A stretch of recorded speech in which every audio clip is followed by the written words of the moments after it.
Bonjour, bonsoir, les aléas du direct en mode week-end, en mode vendredi. J'espère que tout va bien chez vous, chez nous, sur TV Sud. On va se retrouver pendant 1 heure avec de la convivialité, des bons plans. On va parler justement des olives, l'olivette de Nîmes. Le président de l'association sera avec nous parce que c'est la semaine de l'huile de l'Avent. Ça se termine vendredi, samedi, dimanche. C'est un bon plan ce week-end alors qu'on est en pleine cueillette des olives. Image dans un instant, explication également sur ce produit bien de chez nous. Une expo également pour la bonne cause. On parle de cancer mais sans dramatiser. Le thème et le nom de cette expo, ce crabe qui nous pince les miches, expo jusqu'au 4 décembre, Galerie Saint-Ravi, c'est à Montpellier. Et on a justement Delphine qui est avec nous. Bonsoir Delphine. Bonsoir. Elle est photographe à Montpellier. Recto, verso, c'est quoi? Réponse dans quelques secondes. La chronique Gypsy, la chronique musicale avec nos amis et notre ami Franck Marco. Comment ça va? Ça va. Plutôt bien? Super. Super au programme ce soir. Justement, on va parler photo dans la chronique. Oui, d'un grand réalisateur et photographe connu au niveau national. Et on parlera de Los Niños de la Noche, du groupe dont vous faites partie, et en même temps sur la scène du FMC à Montpellier à l'Arena. Et on aura dans un instant de la musique à volonté. Bonsoir Caroline. Bonsoir Julien. La semaine s'est bien passée? Très bien. Très bien. Fatigante mais très bien. Très bien. C'est la fin de la semaine. C'est la fin de la semaine, donc on a le droit de dire qu'on est crevé. Les bijoux à l'honneur ce soir dans la chronique mode? Oui, tout à fait. Je vais vous présenter quelques bijoux et accessoires incontournables pour les fêtes de Noël. Cédric, comment allez-vous? Ça va très bien, Julien. Chronique livre ce soir, on parle de quoi? Un très beau livre sur Nîmes, et puis pour pas faire de jaloux, un petit sur Montpellier. Et bien nous, on va parler, pour ne pas faire de jaloux, de BD, toujours de livres, avec Dadou, qui est notre invité fil rouge. Bonsoir Dadou. Bonsoir à tous. Et bienvenue sur votre nouveau livre, toujours sur le foot, mais cette fois, Poubelle la vie. Poubelle la vie, hein, c'est ça. Toujours sur Nicolas. Nicolas, ouais. Et c'est le tome 2. Tome 2. Tome 2, sur le 6 décembre. Dessinateur, caricaturiste. On va parler de votre carrière et puis surtout de cette nouvelle BD qui vient d'arriver. Bienvenue les amis, voici les titres à la une.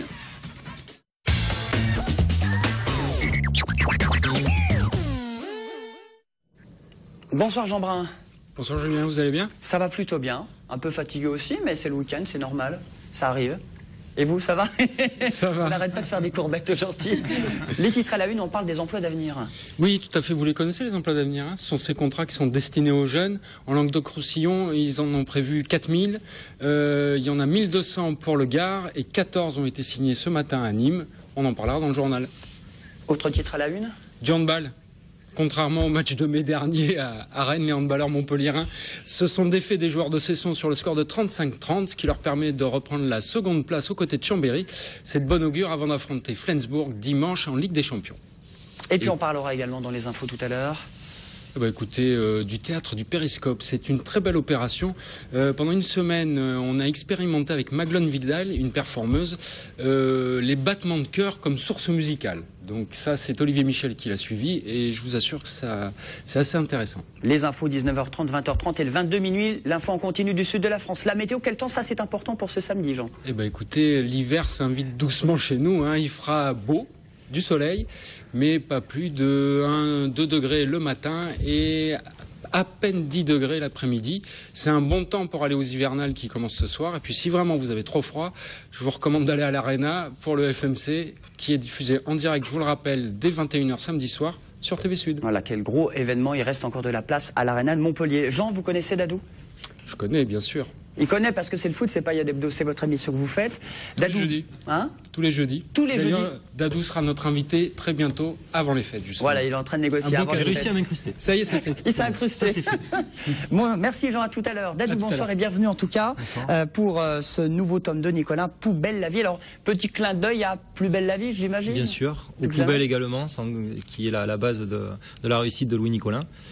Et donc c'est le tome 2, je sais qu'il y a beaucoup de gens qui l'ont acheté et qui l'ont lu dans la région l'année dernière. Donc le tome 2 arrive, il sera dans la continuité du premier. Et bien sûr, je reviens dans cet album sur le titre de champion de France qui est exceptionnel. Alors vous êtes dessinateur, hein, Dadou. Dessinateur, auteur, j'ai fait les scénarios, les dialogues, les caricaturiste dessins. Aussi dans la vie. Caricaturiste, dessinateur de presse aussi. Vous dessinez pour Midi Libre? Midi Libre, je dis tout. L'édition de 7 ou... L'édition de 7, oui. Hein? Alors qu'est-ce qui se passe à 7 en ce moment, justement? Vous dessinez sur quoi? C'est quoi l'actualité à 7? Alors en ce moment, je veux dire que c'est pas simple parce qu'il se passe pas grand-chose. Donc justement, j'ai pas encore trouvé le dessin de ce week-end. Il y a plus d'actualité. Oui. Général à 7, Oui. avec les joutes. 7, il y en a même trop l'été. Trop l'été. Donc là, pour l'instant, je sais pas trop, mais je trouverai parce que j'ai jamais eu. Pour l'instant, je suis à Midi Libre 7 depuis octobre 2006. Et j'ai jamais eu de problème au niveau de la feuille blanche. Donc c'est une fois par semaine. Une fois par semaine, tous les dimanches. Et là, vous avez déjà un peu d'inspiration pour ce dimanche dans l'édition? Honnêtement, pas du tout. Ça va venir comme ça. Voilà. Et je dessine également sur Montpellier pour le magazine Jeudi Tout. Et voilà. Donc, et puis Footland encore? Footland terminé. Ouais, c'est terminé. Par contre, je suis passé à la catégorie au-dessus. Je suis sur Eurosport maintenant à la télé. Monsieur. Oui, monsieur. Donc c'est pour ça que j'aimerais que vous me voyiez. Oui, continuez à me vous voyer. Monsieur. Également hors plateau. Non, Eurosport. Ouais, ça c'est vraiment super. J'ai fait l'Euro avec eux, l'Euro de foot 2012, et j'ai dessiné également pour une émission sur le cyclisme et dernièrement sur la Formule 1 pour le Grand Prix des USA. Donc ça me permet de me diversifier et de montrer que je suis capable de dessiner sur l'actualité sportive en général. Et sur un thème que vous aimez, que vous avez toujours aimé, qui est le football. Voilà. Le football, c'est vraiment mon sport numéro 1 et le sport en général aussi. Alors justement, vous suivez le club de Montpellier, vous le suivez depuis ses débuts. Quel est pour vous votre sentiment sur l'actualité du MHSC? Sur l'actualité, moi je suis pas inquiet parce que je sais que même si on parle des mauvais résultats du début de saison, je suis pas inquiet parce que je sais qu'il y a un bon groupe à Montpellier et qu'on va se reprendre. Puis ce serait difficile de les critiquer après la saison exceptionnelle qu'on a eue l'an dernier. Donc je suis toujours supporter. Je peux pas aller à Lyon samedi, mais je serai même pour le dernier match de la Ligue des Champions contre Schalke pour les voir également. Je suis là à chaque match. Montpellier qui joue à Lyon en championnat. Championnat samedi à 17h. C'est demain, samedi à Gerland. Vous allez de temps en temps vous déplacer vous aussi? Bien sûr, j'ai eu la chance d'aller à Olympiakos, donc à Athènes pour voir Olympiakos Montpellier, et je suis allé également à Arsenal à Londres pour voir Arsenal Montpellier, donc c'est un grand plaisir. Puis j'ai la chance des fois d'être dans la loge aussi de Louis Nicolin, donc c'est un. Oui, vous êtes en loge aussi avec Loulou parce que c'est quelqu'un que vous connaissez dans la vraie vie, parce que vous le caricaturez, vous le dessinez, mais vous le connaissez. Je vais être honnête avec vous, je l'ai caricaturé, je l'ai dessiné. Regardez tous les deux, là, ils sont pas bien. Ouais, on est beaux là. Et c'était lors de la première dédicace qu'on avait faite ensemble à la boutique du Montpellier Hérault l'an dernier, c'était un 28 décembre. Du tome 1. Du tome 1. Ouais. On s'attendait à avoir un petit peu de monde, mais sans plus. Louis Nicolin donc on avait commencé je vous la raconte l'anecdote, mais on avait commencé la dédicace à 14h, il pensait partir vers 15h30. Il est parti à 19h, on a eu plus de 1000 personnes, c'était un truc vraiment incroyable. Et on remet ça, j'en profite, mercredi 5 décembre, à partir de 15h, ce mercredi. Toujours à la boutique? À la boutique pour le numéro 2. Voilà, donc je vous invite. À Odysseum. À Odysseum. Avec Loulou Nicolin. Alors justement, c'est lui qui est redemandeur, qui vous a dit allez, on la refait, il n'y a pas de problème. Vous aviez pas un peu d'appréhension en disant comment il va réagir face à cette BD, comment il va réagir face à son public? Pour la première, oui. Pour la première, bien sûr, je voulais absolument avoir son accord pour la faire, même si en France on a le droit de faire une BD sur n'importe qui sans avoir son accord, vu que c'est de la caricature.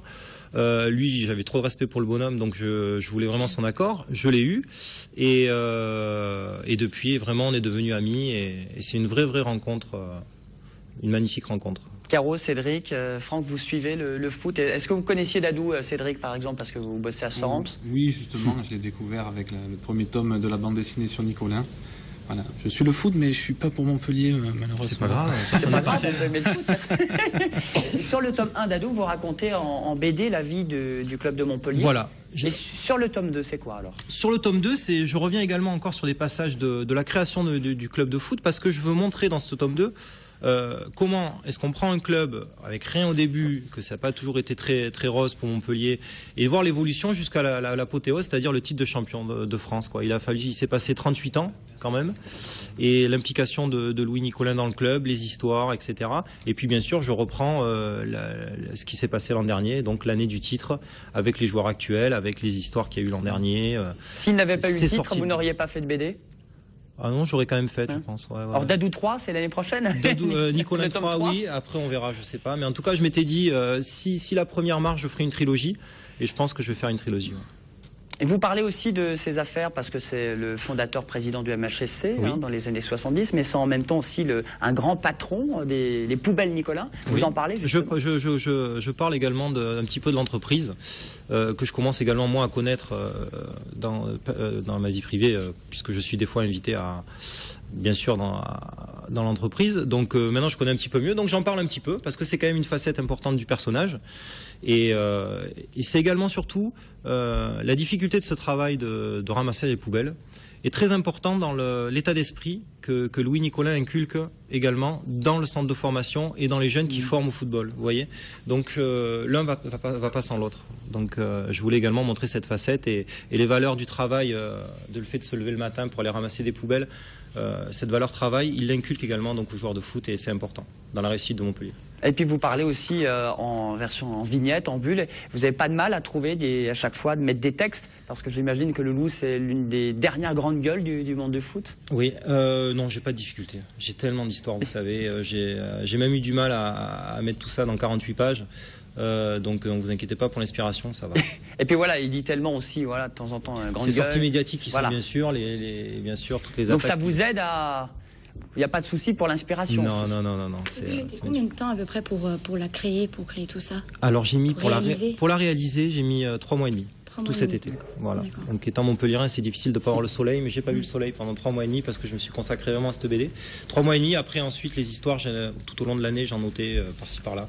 Et après j'ai tout mis ensemble et ça a duré 3 mois et demi. C'est très rapide pour une BD quand même, 3 mois et demi. Même je voulais féliciter également mon coloriste, qui est Judard, qui est un montpelliérain, Julien Bénard, qui a également lui aussi m'a suivi dans le rythme intensif pour réaliser cette BD. Parce que normalement on met à peu près 6 mois pour faire une BD, là moi 3 mois et demi. Bon, Nicolin Poubelle la vie, qui est le tome 2 de cette bande dessinée. N'hésitez pas à l'acheter. On continue à parler livres, parce que c'est la chronique maintenant.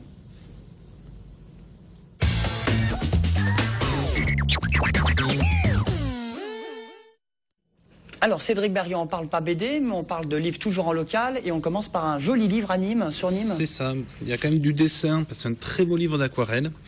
Donc ce sont des aquarelles de Camille Penchinat, et le texte est de 2 historiennes, Francine Cabane et Danielle Jean.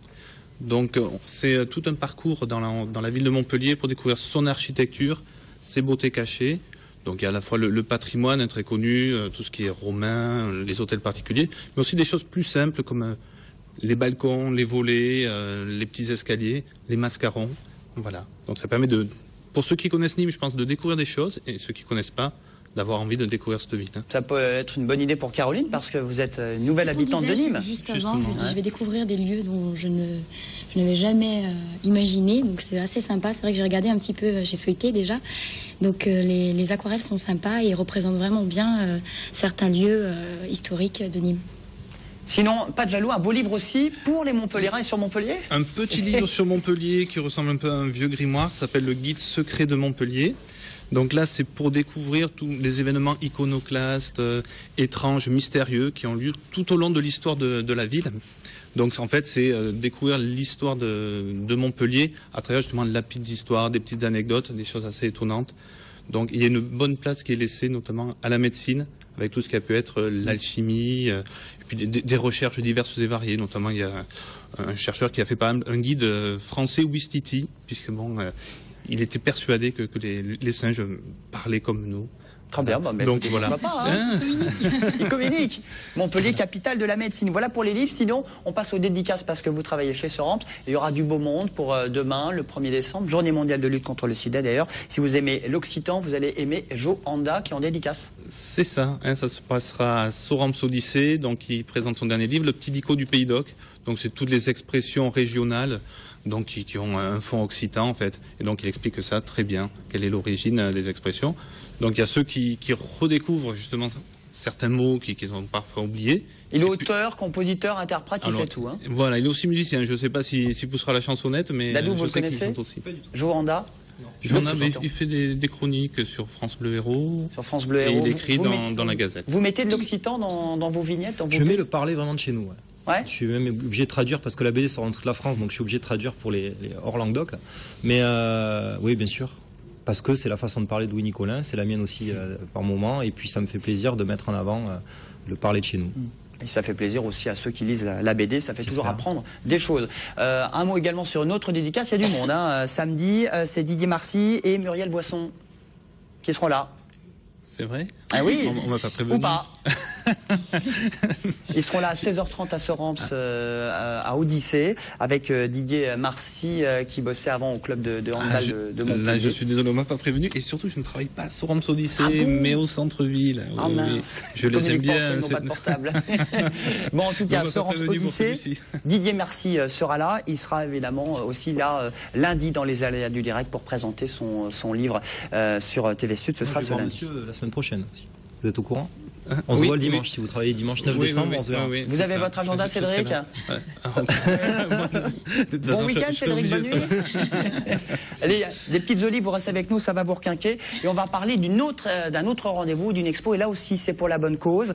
Ce crabe qui nous pince les miches. Alors ça peut faire rire, ce petit mot et ce terme, mais c'est une expo aussi qui parle sans tabou du cancer, qui dédramatise un peu la maladie. C'est jusqu'au 4 décembre, c'est à la Galerie Saint-Ravi, c'est dans l'Écusson à Montpellier, et c'est gratuit. C'est Delphine Sauret qui s'occupe pas de l'organisation, mais vous êtes photographe, hein, Delphine? Voilà, bonsoir, je fais partie des 10 photographes donc, qui ont contribué à cette action de sensibilisation au dépistage précoce du cancer du sein. Et donc l'opération est menée par Barbara Pastre de l'association Les Montpelliéraines, la Montpelliéraine. Alors, qu'a fait appel à vous, à 10 photographes. Vous êtes photographe, vous habitez Montpellier, hein, Delphine.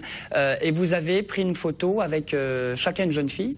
Alors, on est 10 photographes et chaque photographe avait une jeune fille qui a été atteinte de ce méchant crabe. Donc, alors ça, c'est vous, voilà. Hein, donc ça, ce sont mes images. Recto verso. Donc recto verso. Donc l'idée, c'est au recto, donc montrer une jeune fille tout à fait normale, qui pourrait être n'importe quelle jeune fille. Habillée, quoi, déjà. Habillée, oui, d'une vingtaine d'années, moins de 30 ans, souvent. Vous, c'était Magali. Magali Roger, ouais. Et donc le recto avec un témoignage du photographe et le verso avec la jeune fille dénudée qui montre donc l'opération.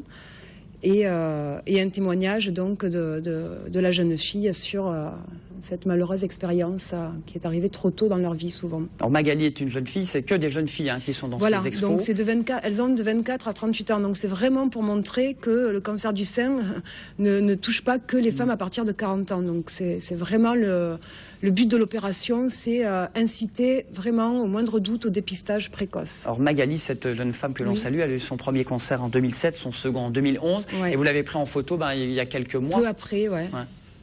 C'était au courant vers mai 2012. Donc c'est vrai que ça sensibilise quand on voit ces photos. Oui, c'est pas difficile d'aborder cette question avec elle, enfin d'aborder justement la maladie. C'était assez impressionnant. En effet, quand Barbara m'a demandé donc de participer à l'opération, j'étais très très heureuse parce que c'est tout le côté utile que peut avoir aussi l'art et la photographie, d'être témoin d'une réalité. Mais j'avais beaucoup d'appréhension parce que d'abord on veut éviter de tomber dans le pathos et le misérabilisme et dire autre chose. Voilà, et montrer donc la force surtout de ces jeunes filles. Mais j'appréhendais aussi parce que je connaissais pas Magali, donc je l'ai eu au téléphone peu avant le shooting photo. Et donc il fallait vraiment qu'elle me fasse confiance et que ça passe bien. Et c'est passé très bien. Et on a réussi à passer une très belle journée. Donc c'était une journée joyeuse. Elles viennent à l'exposition, ces jeunes femmes ? Elles étaient toutes là, nous y étions tous là le mardi soir, le soir du vernissage. Et donc c'était très émouvant, très très émouvant de les voir toutes et de voir l'expo dans sa globalité. Il faut vraiment aller voir cette exposition qui... Dado, vous étiez au courant de cette expo? Bien sûr, j'étais au courant parce que on s'est retrouvés la même semaine dans Jeudi Tout avec nos actus respectives. Et donc j'ai bien sûr lu, étant dans Jeudi Tout, j'ai lu également le reportage dessus et c'est vrai que c'était une très belle chose. Et puis c'est de dire aussi aux jeunes femmes, moi aussi ça peut m'arriver, quoi. C'est ça. Ça peut arriver à tout le monde. C'est votre message que vous voulez dire à travers cette exposition. C'est ça. C'est qu'on a toujours l'habitude de penser que ça arrive qu'à partir de 40 ans, puisque c'est à l'âge à laquelle on fait faire les premières mammographies. Et non, ça peut arriver à 20 ans, malheureusement. Et il ne faut pas hésiter au moindre doute à consulter et à se faire dépister, parce que c'est comme ça que déjà les 10 qui ont posé ont été sauvés. Ce crabe qui nous pince les miches, c'est donc une expo qui est gratuite, qui est jusqu'à mardi prochain. Alors elle est jusqu'au 4, voilà, mardi 4 décembre. Elle est ouverte ce week-end, donc c'est de 10h à 13h et de 14h à 18h. Et donc, il faut y aller avec sœur, mère, fille, amie. Pour sensibiliser tout le monde Tout à fait. au cancer et peut Donc ça inciter concerne aussi les demoiselles à se faire dépister. Voilà, c'est une expo pour les hommes, pour les femmes et tout le monde doit aller voir cette exposition pour sensibiliser son entourage à ce crabe qui nous pince les miches. Qui nous pince les miches. Voilà, fallait trouver aussi le terme. Hein. C'est bien parce que le terme, il interpelle aussi les gens. C'est ça c'est le travail de Place de la Com. Donc Pierre Lopez de l'agence de com qui s'est chargé. Ils sont bons dans la com. Ils sont pas très plantés, bons. hein. Ils sont très bons. Un dernier mot, aussi une bonne nouvelle parce que c'est court, une semaine sur cette expo. Il y aura des expos itinérantes.